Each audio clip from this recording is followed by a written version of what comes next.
తెలుగు రాష్ట్రాల్లో భారీ వర్షాలు, విస్తారంగా వానలు. మరో 2 రోజులు భారీ వర్షాలు. హైదరాబాద్లో రేపు స్కూళ్లకు సెలవు. ఉత్తర బంగాళాఖాతంలో వాయుగుండం ప్రభావంతో వర్షాలు. పలు జిల్లాల్లో అలుపోస్తున్న చెరువులు, ఉప్పొంగుతున్న వాగులు. రహదారులు, కలవట్లపై వరద స్తంభించి రాకపోకలు, నీట మునిగిన పంటలు. ఊళ్ళు నీళ్లు, కోస్తా కకావికలం. ముంచెత్తిన వాన, ఏకమైన దారులు, ఏరులు. విజయవాడలో ఇళ్లపై కొండచర్యలు విరిగిపడి 5 మృత్యువాత. మంగళగిరిలో తలపై కొండరాయి పడడంతో రుద్రాల మృతి. పెదకాకని వద్ద వాగులో కొట్టుకుపోయిన కారు, ఓ టీచర్, 2 విద్యార్థులు మృతి. హైదరాబాద్ విజయవాడ రాకపోకలు నిలిపివేత.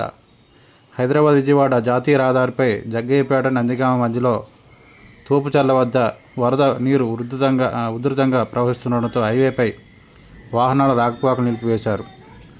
హైదరాబాద్ నుండి విజయవాడ వెళ్లే వాహనాలు సూర్యాపేట నుంచి ఖమ్మం మీదుగా తిరువూరు లేదా మైలవరం నుండి ఇబ్రహీంపట్నం చేరుకొని అక్కడి నుంచి విజయవాడకు వెళ్లాల్సి ఉంటుందని పోలీసులు సూచించారు.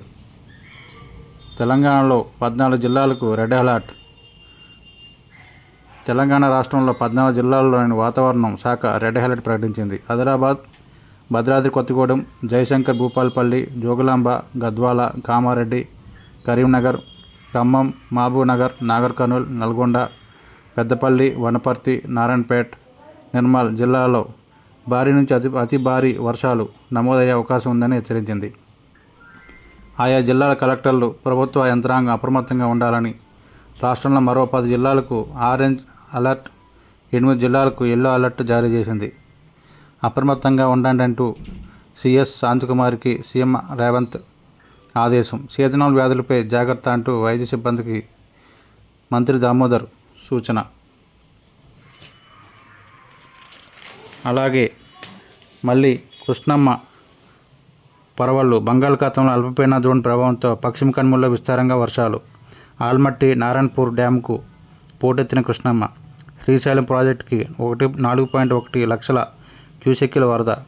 10 గేట్ల ఎత్తివేత. సాగర్కు 3.87 లక్షల క్యూసెక్కులకు పెరిగిన ప్రవాహం. 26 గేట్లు ఎత్తివేత. ప్రకాశం బ్యారేజ్కి మరింత పెరిగిన ఉధృతి. సముద్రంలోకి 3.31 లక్షల క్యూసెక్కులు వరద విడుదల.